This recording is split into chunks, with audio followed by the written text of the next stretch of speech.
Hey, so it's really Rabbi Shulman needs no introduction. I hope, I assume some of you at least are coming to his weekly shir in Kohelet that's been going on since Elul, I think, and going probably at least until till Pesach. So if you're Pesach, not a that's our big, plan. I'm sorry. That's our plan. That's the plan, right? And until Pesach. So that's every Tuesday, 1 p.m. Eastern, 12 p.m. Central, because Rabbi Shulman lives in St. Louis, which is in the Central Time Zone, being the rabbi of Young Israel of St. Louis already now for a number of years, and the founding dean of Yeshiva Kadima High School, a graduate of Machon Lev. And I guess we can give him a mazel tov. He just completed an MA in Jewish education that I did not know until about an hour ago. So I want to issue mazel tov on that, adding to your educational repertoire and expertise. So pleasure to have you instead of your regular shir on Kohelet joining our Parshat shir. Vakasha, Rabbi, it's all yours. Thank you very much. My pleasure. Thank you, Rabbi Kelman and Torah in Motion for giving us this opportunity. And I actually, as I'm looking for the names of people joining, I see people from our weekly class, and I see people from other places and that I haven't seen or spoken to in a while. So it's nice to see familiar faces. And what I'm going to do is, if you don't mind, I have two screens, and I'm going to share my sources, and that's going to move you all over to the second screen. But I still see you, even though you're going to see just a screen of sources. And my picture, I still see you on the second screen. So it's much easier for me if I'm speaking to people with cameras on. I appreciate the fact that not everybody wants to have the camera on, but if you can, it's certainly helpful. All right, hey, Gavin, I'll give you a shout out. So it's nice to see you. All right. I'm also going to mute everybody temporarily, but please consider in an open mic, and you're welcome to unmute yourself to ask questions. And we're going to jump right in. Share screen. All right. We are good to go. Rabbi Kelman, you're putting the source page on the. I have done that already. It's already You up have done that. in the Okay, chat box. excellent. So that's the source page. We'll get to that in a moment. We're going to actually start from here, which is where I typically start from, which is the text in with the Hebrew English translation. And our goal is to take a look at the Ten Commandments as a whole, the Aseret Divrot, kind of in a large picture. Structurally, I want to take a look at the structure of the Aseret Divrot tonight, since that is the central piece of Parshat Yitro. And in particular, I want to focus my comments and discussion on the mitzvah of honoring parents, kibbud av v'em, and perhaps a different, somewhat out-of-the-box perspective on what the mitzvah of kibbud av v'em is about. Not typically what we would identify, perhaps a new way of looking at it, something which I learned from my Tanakh teachers, Rabbi Dan in particular, and I think its implications and applications are really quite extraordinary.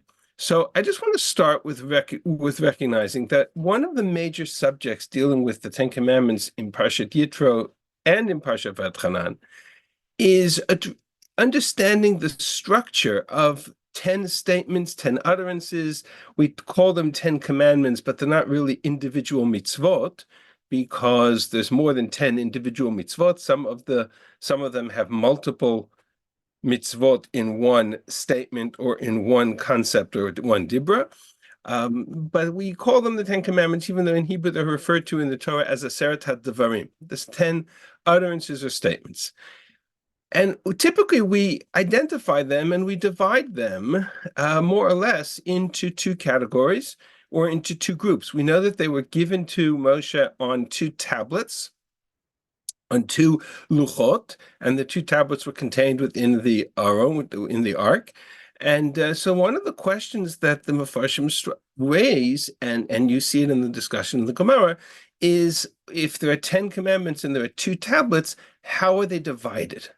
So we typically think of them divided very easily, right? You have the first five and the last five, and sort of in our minds, because we have this picture of every shul that has a picture of the Aron Kodesh and the picture of the Ten Commandments on the Parochet or on the Aron Kodesh. So we kind of understand intuitively that if we have two tablets and we have 10 commandments or 10 statements, they are divided 5 and 5. And that's how we typically see them. But that is an interesting question. I'm going to jump for a moment into the source page and take a look at this text right here in this first box. Even without translating a word, I've just highlighted what we typically identify as the structural division between the two sets, right? The first 5 commandments, Anochi, Lo Yelecha, Lo Tisa, Zachor, and Kabed, right? I am the Lord your God, you shall not have any other gods. Actually, that's typically up here with the end of the sentence, but we'll leave that for now. Lo Tisa, you shall not take God's name in vain. Zachor Yom Shabbat L'Kadsho, guard the Shabbos, honoring parents, and then we have the 5 that begin with lo, right? Not to commit murder, not to commit adultery, not to kidnap, not to bear false witness, and not to covet. Lo titzach, lo tinaf, lo tiknov, lo taneh b'nechad, shaker, and lo tachmod. And that's how we would divide them. So this would be the first tablet, and this would be the second tablet. You understand which of these two tablets is physically, remember, they're carved, they're chiseled. So which of these two tablets is physically heavier? That's a trick question. Which of these two tablets is physically heavier? The one on the right or the one on the left? The one with fewer words. Correct. The one on the left, the one with fewer words. In other words, it's a silly question that reflects a very serious issue, which is we divide them, but why would we divide them? And we divide them so unevenly, and that's such an interesting question in and of itself. But nonetheless, that's how we are traditionally taught to read them. And we have this Medrash in Medrash Tanchuma that I quote at the top of the page, that, and I apologize, this is the one Medrash I forgot to put a translation to, but they, based on the description of the ark being 5 amot by 5, or the Kodesh HaKadosh, I should say, 5 amot arkova, 5 amot rochbo, 5 amot length, 5 amot wide, says the Medrash, Hem kiblu taluchot, shekatuv behem aseret dibrot. They received 2 tablets that upon which was written the 10 Commandments. Chamisha al haluach hazeh, v'chamisha al haluach hazeh. 5 on one tablet, 5 on the other. So that's probably the clearest statement in the Medrash that we have, that we typically divide the tablets 5 and 5. There are other ways to divide them, because this way kind of creates a very strong imbalance between the number of words on one and the number of words on the other. But nonetheless, that's how we typically see them. And if I could put it out there and ask for input, but I'm sure you will understand, intuitively, we typically see these tablets as a series of mitzvot, that what unites, what connects all the mitzvot on the right side, on the one tablet, is that they are all mitzvot, let's call them ben adam, as Chazal do, ben adam lamakom, between man and God. And the ones on the left are all commandments that are essentially social commandments related to how we relate to others, and we call them ben adam lechavero. Okay. And more or less up until now, that's classically how we would see them, divide them, and understand. This is the 5 that talk about our relationship with God, 5 that talk about our relationship with the other. I would just, as a comment, the other in this second luach, or second tablet, is never called chavero. It's not called ben adam. We call it ben adam lechavero. In the language of Tanakh, that would probably be better off if we called it ben adam l're'o, or ben adam l're'echa, because all of these are refer specifically to one's other, one's friend, right? One should not bear false testimony against re'echa, against their friend, like re'im ahovim. Lo tachmod beit re'echa, one should not covet one's friend's house.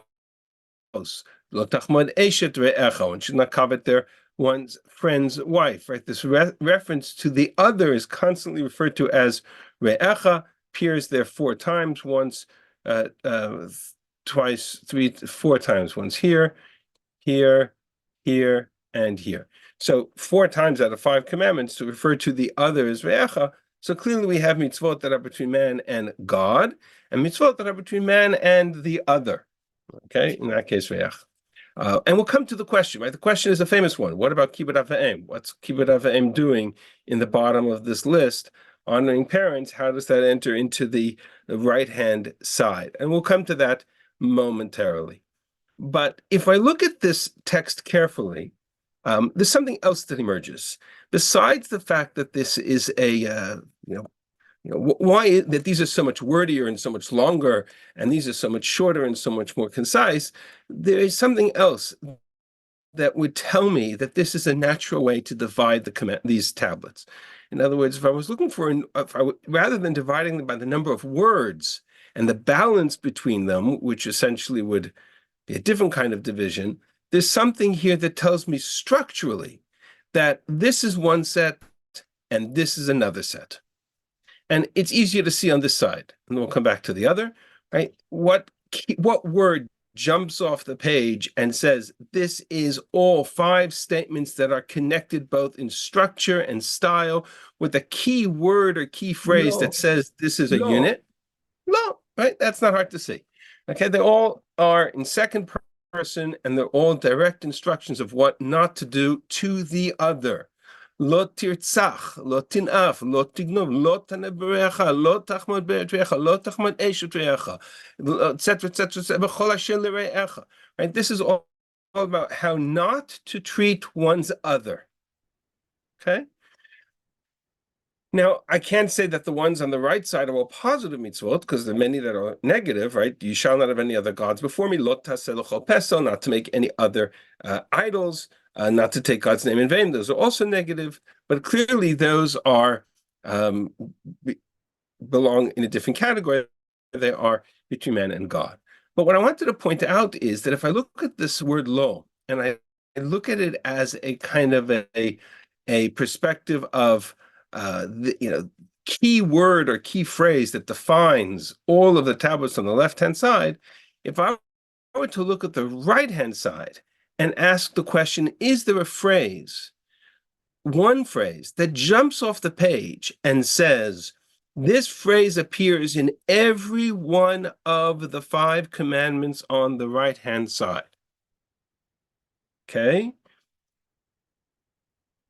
What would it be? And I don't mean just the word lo. Shem Hashem. Okay, Shem Hashem is one part of it.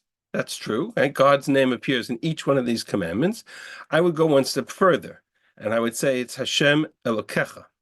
In other words, it's not just Hashem, it's Hashem Elokecha. It's a reference to God's name in the context of a relationship with God, which has now emerged after and been identified after they've left Egypt. And walk through this with me for a moment, and you'll see it. Anochi Hashem Elokecha asher hotzitecha me'eretz Mitzrayim beit avadim. I am Hashem your God who took you out of the land of Egypt from the house of bondage. Lo yeh lecha Elohim acherim al panai. You shall not have any other gods. You shall not have any form, any idols. You shall not bow down to them. You shall not serve them. Ki Anochi Hashem Elokecha. I am Hashem your God. It's actually the same phrase. Anochi Hashem Elokecha. Zealous God, God who punishes, God who rewards for 1,000 generations. That's number 2. Number 3, you shall not take the name of Hashem Elokecha in vain. Okay, so again, for that same references, you cannot take God's name in vain. It's not just Hashem, but it's because God is your God. Remember, right? Observe Shabbat. God, the commandment of Shabbat is because God created the world in 7 days. B'yom hashvi'i Shabbat laHashem Elokecha. On the 7th day is a Shabbat. Shabbat for whom? A Shabbat to declare our relationship with Hashem, your God, Hashem Elokecha. And similarly, in the end,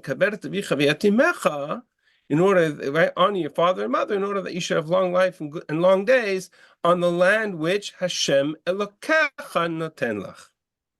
So the phrase Hashem Elokecha appears in each one of these dibrot, almost to the point of saying that maybe that's in part why Kaberet Avicha V'Yetimecha was included on the right side of the dibrot. Here I've highlighted that phrase for you, because every one of the dibrot on the right-hand side, meaning on this first tablet, all are defined in terms of our relationship with God, Hashem Elokecha.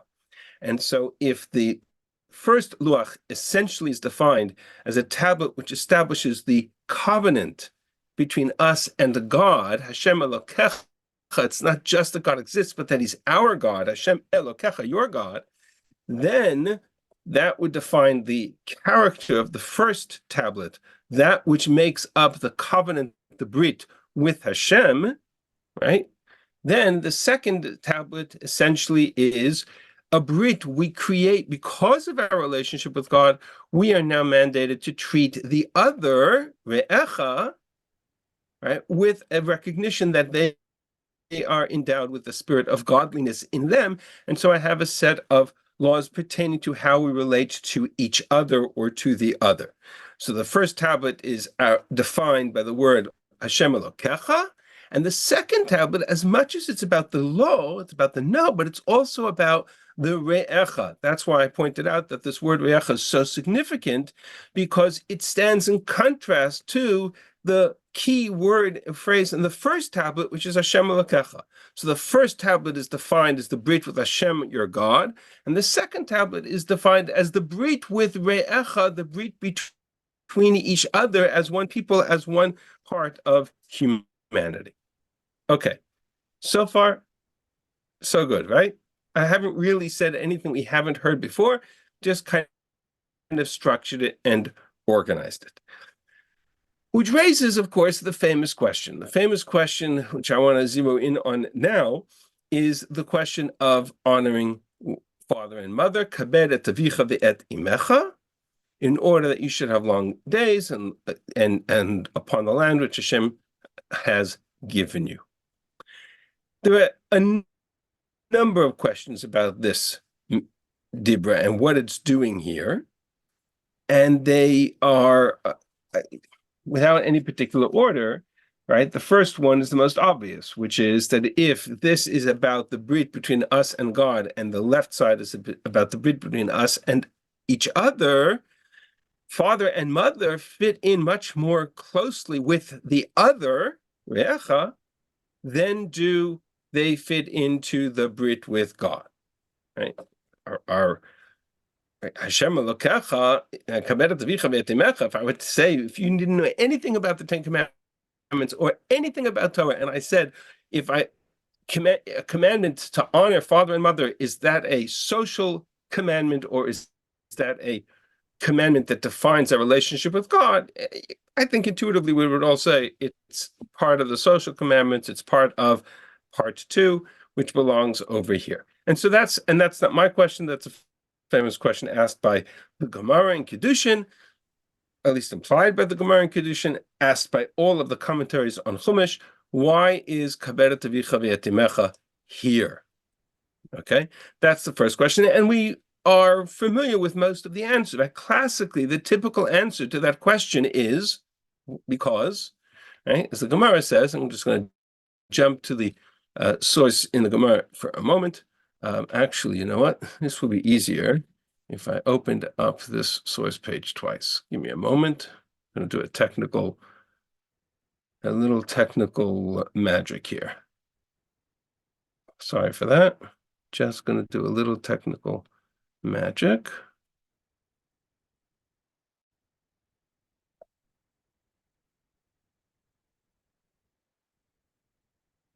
Okay, I'm going to skip down to here. This question is asked by the Gemara in Kiddushin, which is, as you have it in source 5, and the Ramban in source 4. The Gemara makes the observation that much of our relationship with much of our relationship with our parents is characterized by our relationship with God. So, for example, Gemara says, Tanu Rabbanan, it says, honor your father and mother. And then in the same context, in a different verse in Mishlei, it says, Kabed et Hashem mehonecha, honor God with your wealth. Says the Gemara that the text of Tanakh links Kibud Avaim to Kvod Makom, to this notion of honoring God. Right? Kabed et Hashem, same language. Similarly, we have the phrase Ish Aviv Imo Tira'u, father and mother one should fear or revere.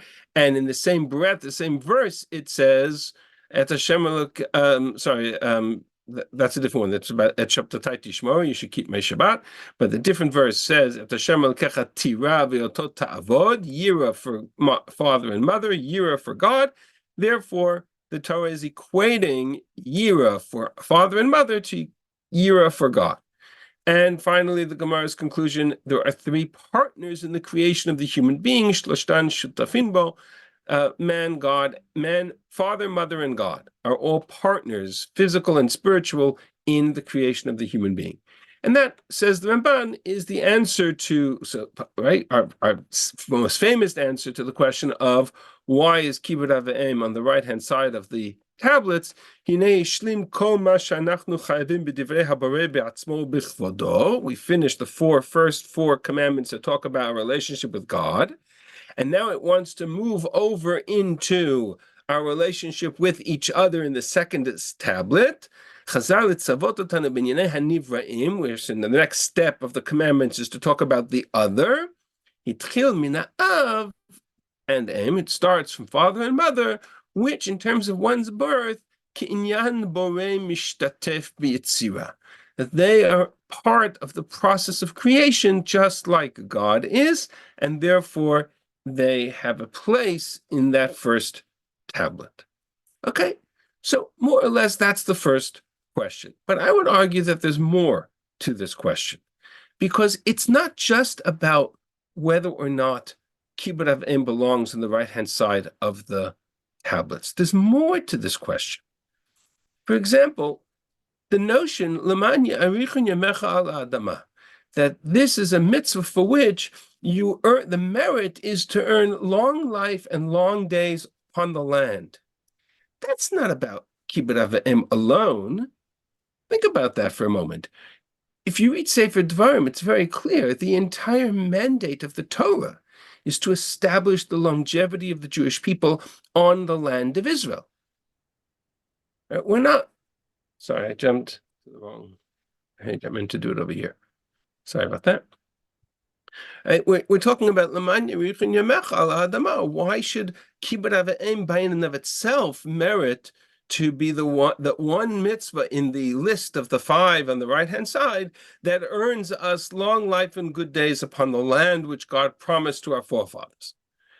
All the mitzvot promised to are part of that breed that God promised to have long days upon the earth, promised to the forefathers. So what does that mean? In order that you should have long life. Beyond the midrashic discussion about Ache, if you're familiar with that passage, or the fact that it's referring to the next world, and there's a lot of midrashic answers to this question, but in Pshat, why would Kibud Avaim be directly connected to this notion of Arichut Yami?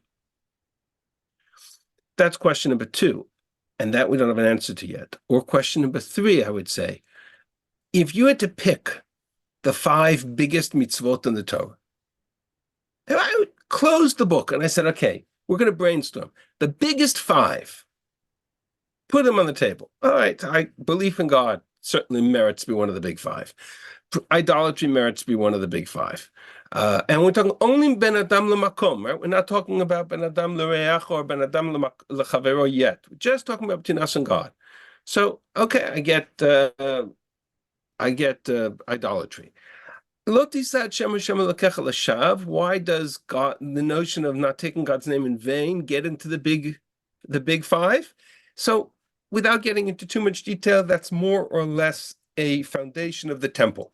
The whole notion of the temple, the Mizbeach, the altar, korbanot, everything about the temple is about the sense of God's presence and God's name, and that's where that lies. And of course, who would not include Shabbat in that list, right? And what's number 5? Is number 5 in our list of the biggest 5 mitzvot between us and God? Is number 5 honoring father and mother? That's it. You know what's not on this list? And I'm surprised. What mitzvah is not on this list? If you had to pick the top 10 mitzvot in the Torah, wouldn't we put the mitzvah of Talmud Torah, of learning Torah, in that list? Wouldn't we put the mitzvah of Gemara says a number of midrashic sources that talk about Talmud Torah Keneged Kulam. We say it every morning in the Mishnah in Brachos, that Talmud Torah is equal to all of the other mitzvot put together. Learning Torah doesn't even get onto this list. It's not on the 10 Commandments. I will go so far as to say, actually, it's very hard to find the source for the mitzvah of Talmud Torah altogether. We're going to talk about that in a moment.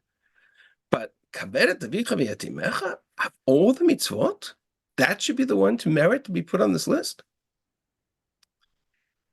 And also together, if we're talking about a set of tablets or a set of mitzvot that are defined by the key word Hashem Elokecha, Kaveret Avicha v'Yatimecha, how does that connect to our key word of Hashem Elokecha? You have to go around the bend.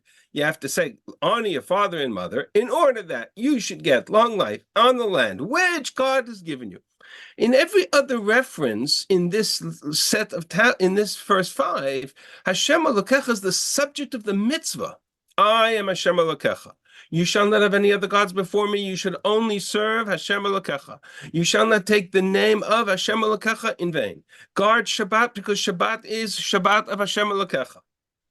Kaveret Avicha v'Yatimecha has nothing to do with Hashem Elokecha by the by in the text. It's just in order for you to achieve long life so you can stay on the land which Hashem Elokecha gave you. So that's how it got into the right-hand side of this tablet.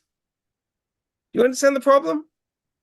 Even the text, even the language here, everything we said earlier is a mystery as far as this text goes. So I'm actually going to take a pause for a moment and suggest that on the one hand, I'm going to offer a different way of looking at the 5 tablets, 5 mitzvot on the right side. On the other hand, it's going to exacerbate the question about kibbud av v'em. Because, and this I heard from Rav Yoel ben Nun once, that the phrase Anochi Hashem Elokecha, who took you out of the land of Egypt, the house of bondage, isn't just one of the 5. It's actually an introduction to the entire set. But if I look at that as a phrase, which is then concluded with the phrase, in order that you should have long life and long days on the land which Hashem Elokecha has given you, that forms a framework of the entire set, of the entire tablet. Meaning, and here we're going to go to the third chart, if I look at the right-hand side this way, I have a framework. I have an opening and a closing statement. And the opening and closing statement reads as follows. I am the Lord your God. I am Hashem your God. Who has taken you out of the land of Egypt from the house of bondage, in order that you should come and have long life on the land which I, Hashem Elokecha, have given you. If I take that opening statement and that closing statement, then I have, in fact, a framework which is familiar to us. That phrase, Anochi Hashem Elokecha, I, God, took you out of the land of Egypt to bring you to the land and to give you long life upon that land. That's exactly the phrase with which God articulates the promise to Abraham over the covenant between the parts. Ani Hashem Elokecha, Ani Hashem asher hotziticha mior kasdim. I, God, took you out of the Ur Kasdim and to be your God. Latet lecha ta'aretz hazot levishta, to give you this land. And that's precisely how the Aseret HaDibot, how the framework of this Luach works. I, Hashem God, took you out of the land of Egypt in order to bring you to the land which I promised to your forefathers. And in the meantime, that Brit, which is defined by the opening and closing statements, contains 4 components. Idolatry, prohibition against idolatry, service, temple, not to take God's name in vain, Shabbat as a way of acknowledging God as a creator of the world, and then for some reason, Kibbud Av V'Em is stuck into that list. So while I think it helps understand the entire structure of the Brit that is defined by Hashem Elokecha, I am Hashem Elokecha who took you out of Egypt. I brought you to the land which I, Hashem Elokecha, has given you, and these are the conditions of that land. No, prohibition against idolatry, service to the temple, Shabbat, how Kibbud Av V'Em enters into the have to see, and then there's a social contract between us and the Re'echa to maintain that land. So that's more or less my question. Now we've sort of half the share on the question. Remaining amount of time we'll have to kind of begin to explore the answer. What is it about Kibbud Av V'Em that puts it into this category? Everybody understand what I've done?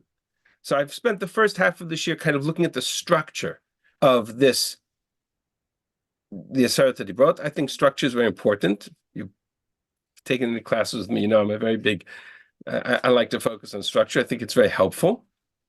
And this kind of structure, recognizing that the first tablet actually has an introduction and a conclusion that are connected to each other, links together all of those key words, Hashem Elokecha, that we talked about, right? This is the Brit with Hashem Elokecha, and it's a Brit over the land of Israel, which fits into the pattern of the rest of Torah as well. The one piece of this that I'm missing is why Kibbud Av V'Em is here. Okay. Having said that, let's move into the next question, which is the nature of the mitzvah of Kibbud Av V'Em. I don't want to jump now to the continuation of the source page and ask the question, what is the nature of this mitzvah? What is Kibbud Av V'Em? So we talked earlier about this notion of the three partners and why it's so important, the idea that parents are partners in the creation of the human being, but I'm still questioning what is the nature of this mitzvah? And if I asked most people and said, okay, let's ask the question differently. To whom is the mitzvah of Kibbud Av V'Em directed? Who is the subject of that instruction? Not the mitzvah. The mitzvah is the subject of the mitzvah is one's father and mother. But who is the subject of the command to honor one's parents? Or, to put more succinctly, how old is the person to whom that mitzvah is talking to? Now, there are two possibilities. 13 and up. 13 and up. Okay, so there are two possibilities. Either very young, right?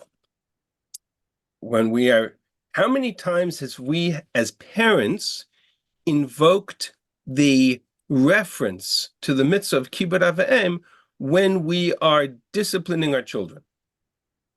I'm not sure that's a fair question to ask, but I'll ask it.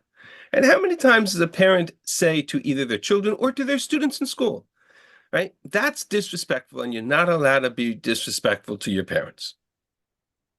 I'm sure you've heard that before. So that's applicable to a child, a small child, 6, 7, 8. He understands a little bit, right? But and sometimes they have a tendency to be disrespectful, and we say to them, you know what? There are certain modes of behavior and patterns of conversation that's appropriate or not appropriate. The Gemara, that's one possibility. And the Gemara raises this question, interestingly, in a context of defining what is Moa and what is Kibbud. The Torah has two terms for how we relate to parents.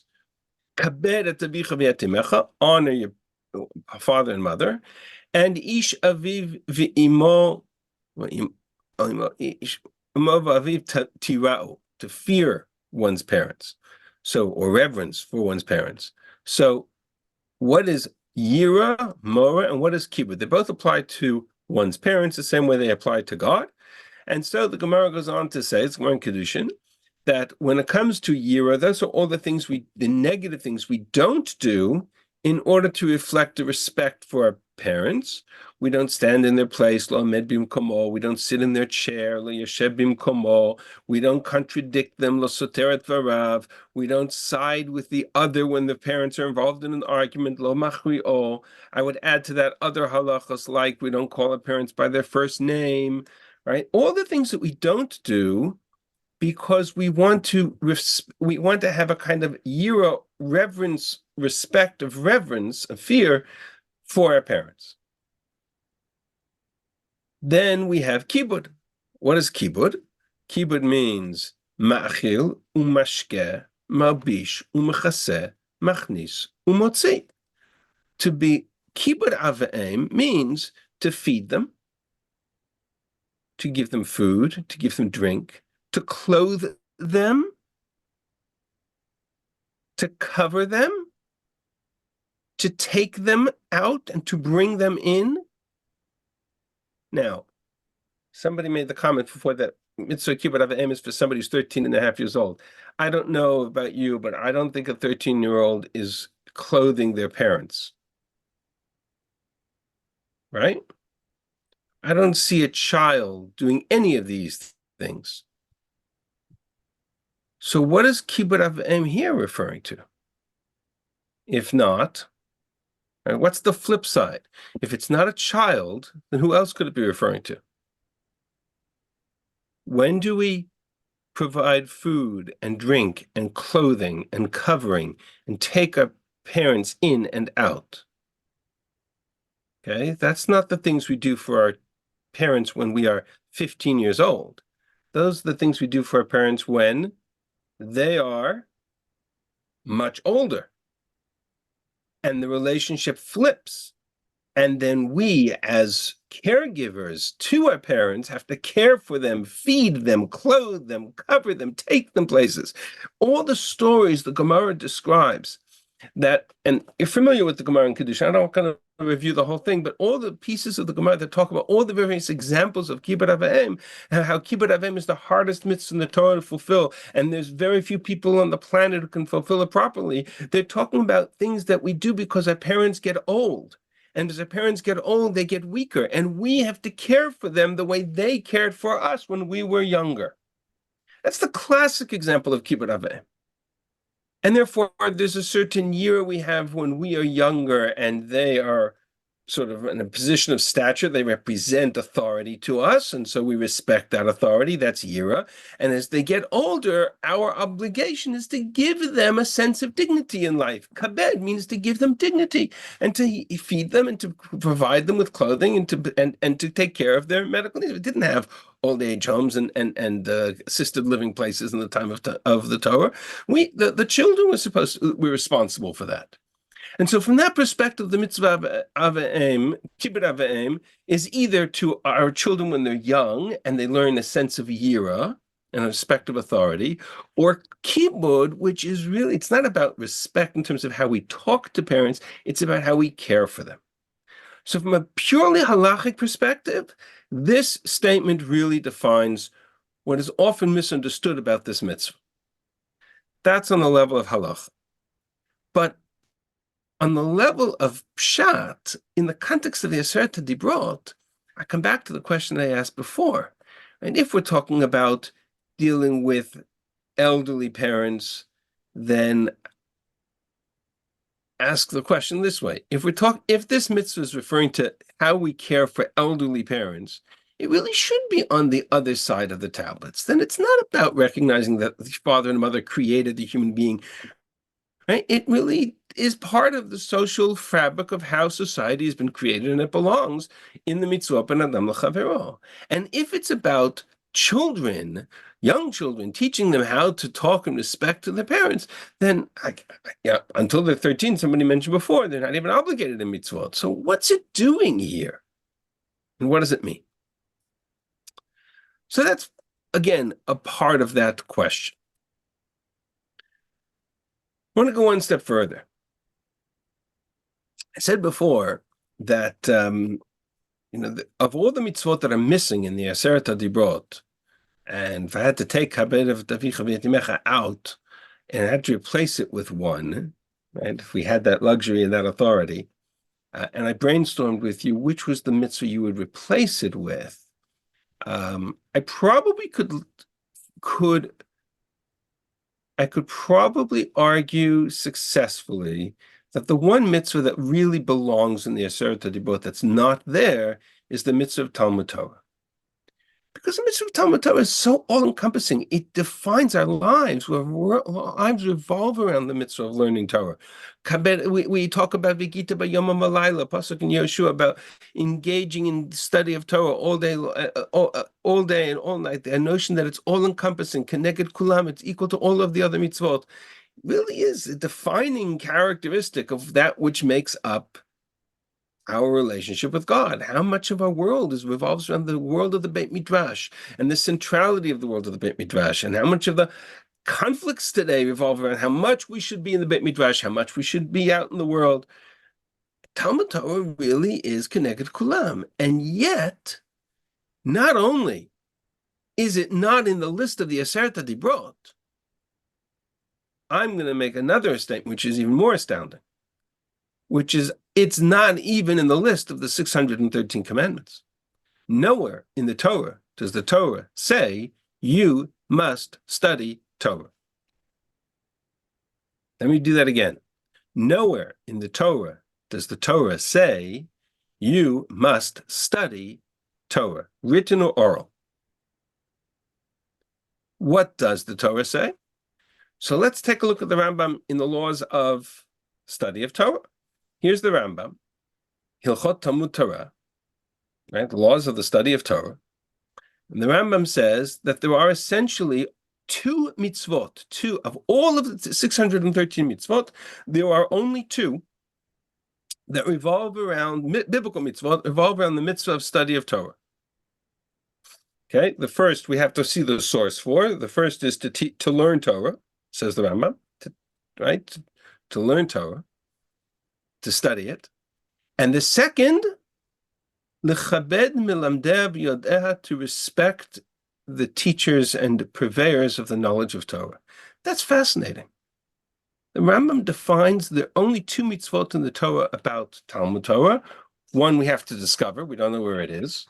And the other is to honor those who convey Torah to us. Where did that come from? Lechabed milamdeh v'yodeha? We have a mitzvah to honor those who keep Shabbos. We have a mitzvah to honor those who keep kosher. There's no such mitzvah. It's something we have to do, but there's no mitzvah to give kavod to somebody who fulfills mitzvah A, B, C, D, or E. But suddenly there's a mitzvah not only to learn Torah, but to honor those who study Torah or teach Torah. That's fascinating. And the Rambam, in his introduction, lists the number of mitzvot out of the 613. What's the source for the mitzvah of Talmud Torah? So the Rambam writes in the laws of Talmud Torah, Perek Aleph, he writes the following.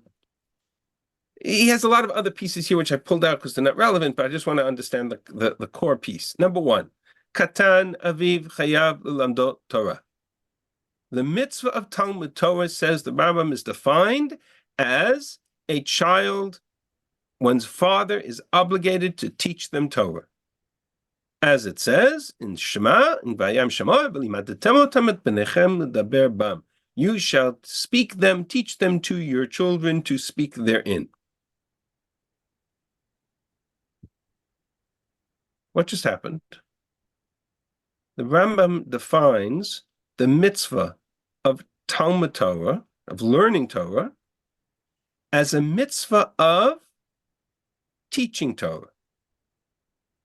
There's a mitzvah on a parent to teach their children Torah. Chayav l'lamdot Torah. Katan aviv chayav l'lamdot Torah. As it says, the opening statement of the laws of Torah, of the study of Torah. As it says, you shall teach them to your children. Or in the first paragraph of Shema, Vayam Shema, and it says, V'shinantam levanecha b'dibarta bam. You will teach them to your children and speak them. And the pshat of that is that it's talking about the mitzvah, the Shema.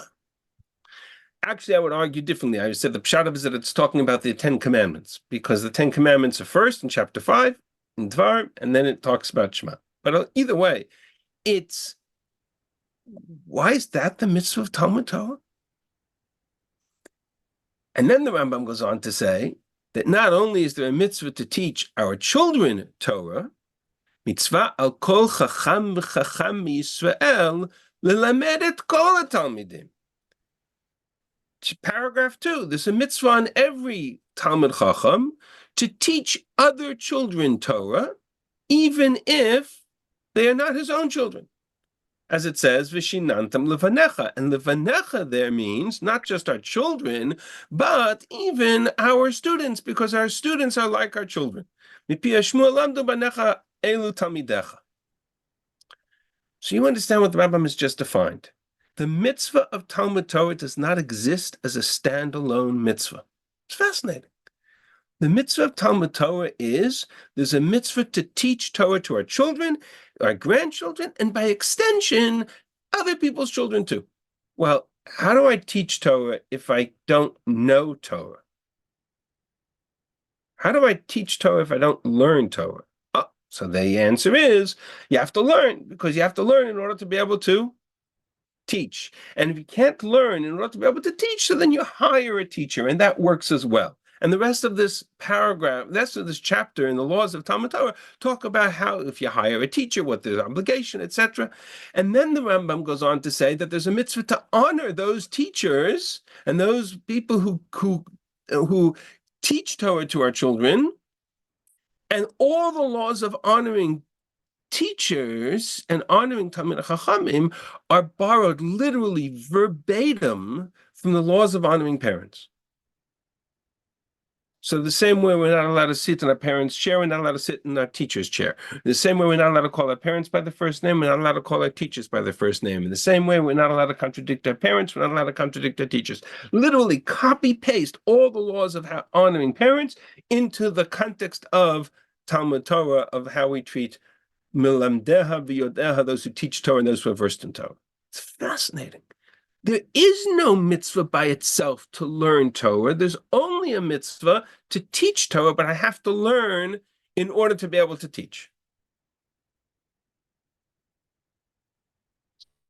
So, I mean, it's remarkable. In the entire Torah, nowhere does the Torah say, you shall study Torah. Only you shall teach Torah to your children.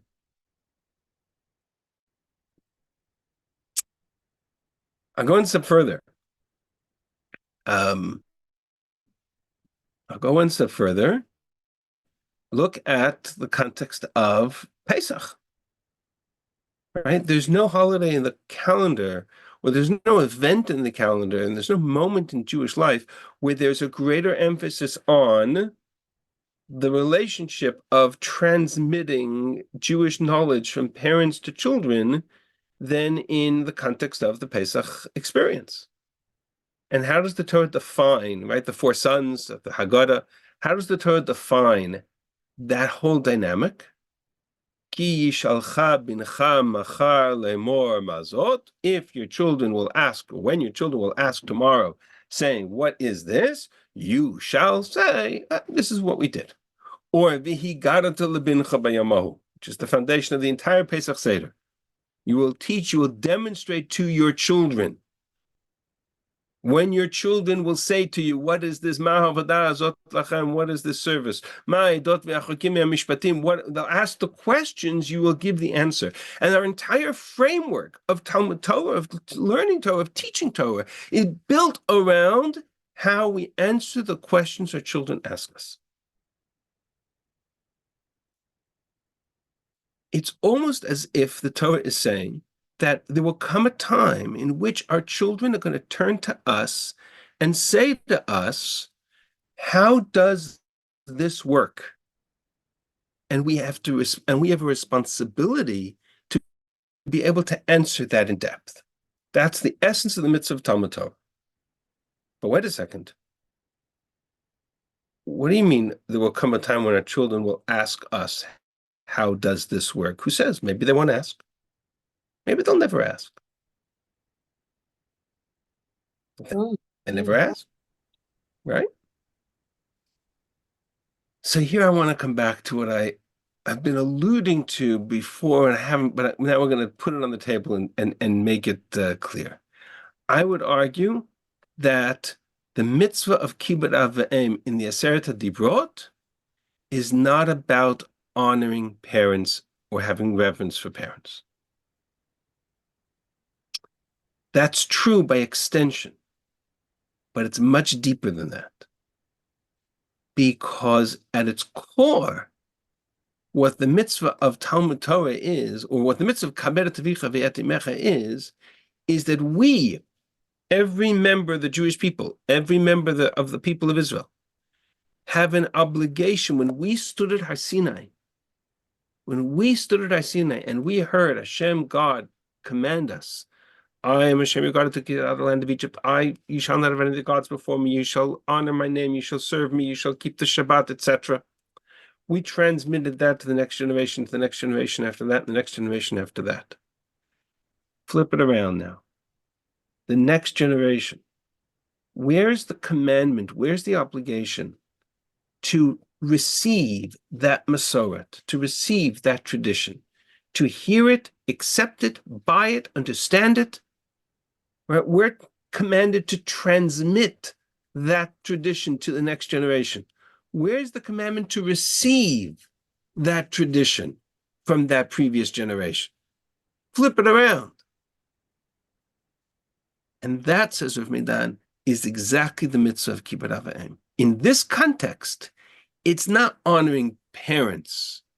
It's on the right side of the tablet. It's on the luach of ben adam l'makom. It's on the tablet of the contrast of the brit between us and Hashem God, because what it says is, after all of this brit has been articulated, every member of the Jewish people has an obligation to honor the Masoret, the transmission of that brit from generation to generation. And we do so by honoring our parents, because a parent represents that link, that Masoret, that tradition.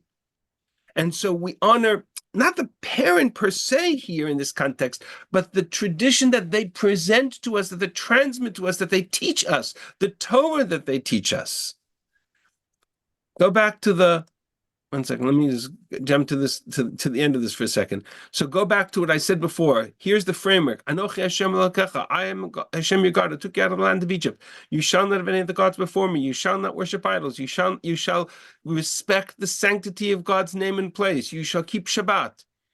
And you shall honor all of the above through the Torah that your parents will present to you and provide to you, in the Masorah that they will transmit to you.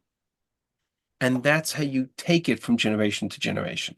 So it solidifies, it concretizes the brit between us and God, because where do we get that from? Who's purveying to us that tradition? Who's giving us that information? So at Sinai, we stood there and we heard it from God. And the next generation, and the generation after that, Kaberet avicha ve'etimecha means that's the mechanism by which you receive and obligate yourself in that Masoret. Learn it, accept it, because your parents are going to teach it to you. And so hidden in this is the mitzvah of Talmud Torah, and hidden in this is the respect for teachers, and hidden in this is the respect we have for parents, because parents represent to us not just the creation of life, but parents represent to us the link in the Masorah back to Sinai.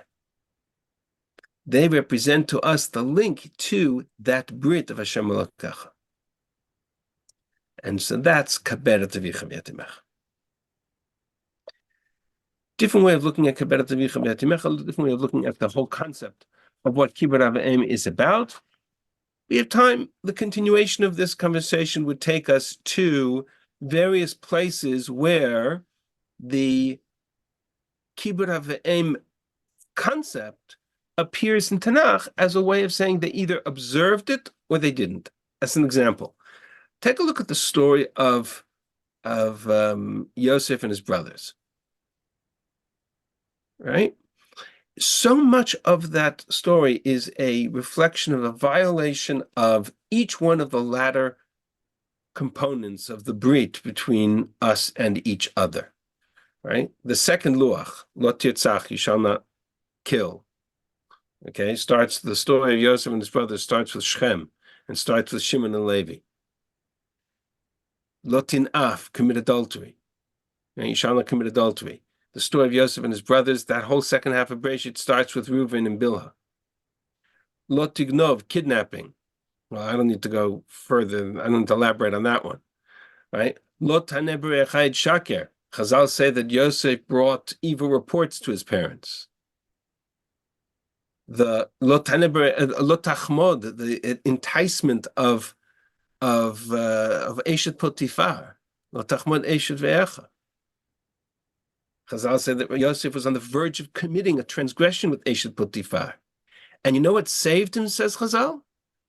It's a fascinating matter. I want to show you that medrash. It's fascinating. What saved Yosef from the temptation of Eshet Potifar? דיוקנו של His יעקב. father. Exactly.